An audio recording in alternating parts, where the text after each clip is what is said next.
The Tale of Peter Rabbit by Beatrix Potter.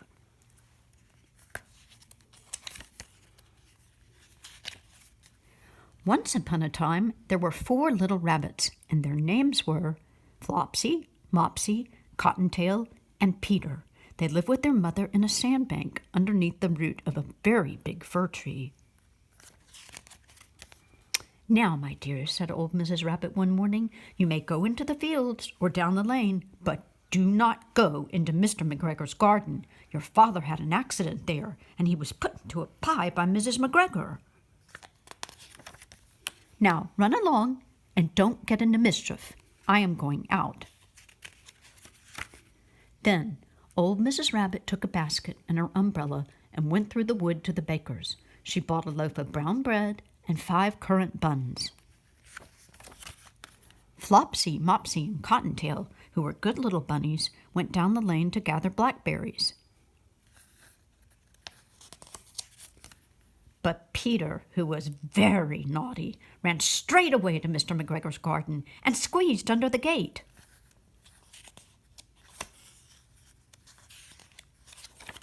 First, he ate some lettuces and some French beans, and then he ate some radishes. And then, feeling rather sick, he went to look for some parsley.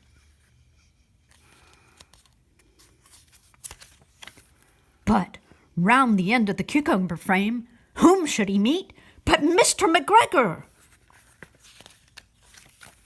Mr. McGregor was on his hands and knees planting out young cabbages, but he jumped up and ran after Peter, waving a rake and calling out, "Stop, thief!"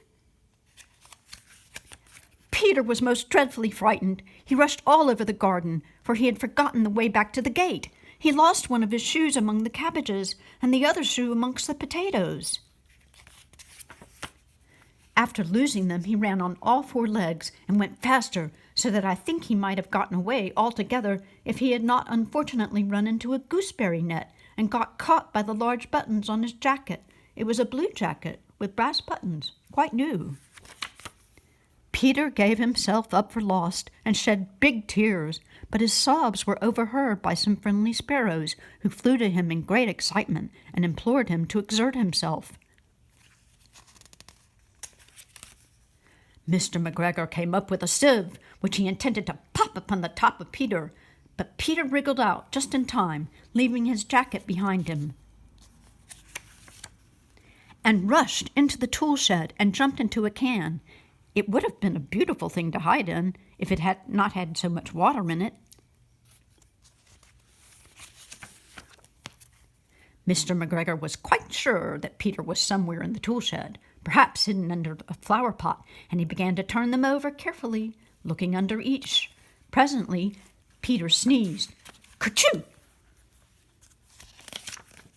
Mr. McGregor was after him in no time, and tried to put his foot upon Peter, who jumped out of a window, upsetting 3 plants. The window was too small for Mr. McGregor, and he was tired of running after Peter. He went back to his work. Peter sat down to rest. He was out of breath and trembling with fright, and he had not the least idea which way to go. Also, he was very damp with sitting in that can. After a time, he began to wander about, going lippity, lippity, not very fast, and looking all around. He found a door in the wall, but it was locked, and there was no room for a fat little rabbit to squeeze underneath. An old mouse was running in and out over the stone doorstep, carrying peas and beans to her family in the wood. Peter asked her the way to the gate, but she had such a large pea in her mouth that she couldn't answer. She only shook her head at him. Peter began to cry.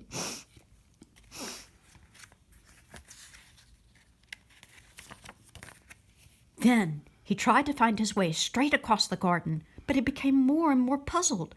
Presently, he came to a pond where Mr. McGregor filled his water cans.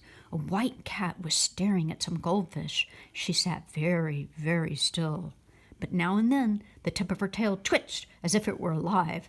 Peter thought it would best to go away without speaking to her. He had heard about cats from his cousin, little Benjamin Bunny.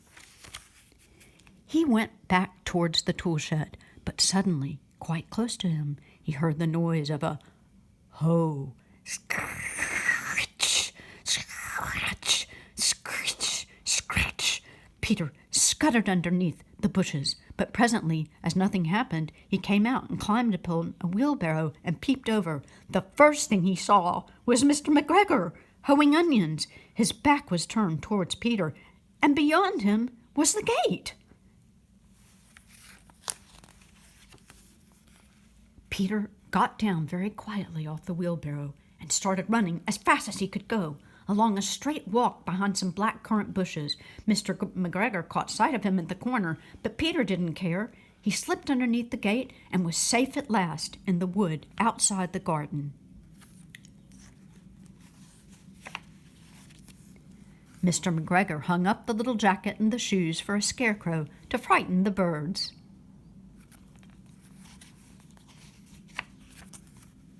Peter never stopped running or looked behind him till he got home to the big fir tree. He was so tired that he flopped down upon the nice soft sand on the floor of the rabbit hole and shut his eyes. His mother was busy cooking. She wondered what he had done with his clothes. It was the second little jacket and pair of shoes that Peter had lost in a fortnight.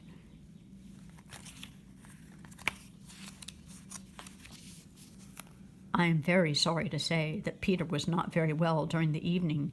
His mother put him to bed and made some chamomile tea, and she gave a dose of it to Peter, 1 tablespoon, to be taken at bedtime.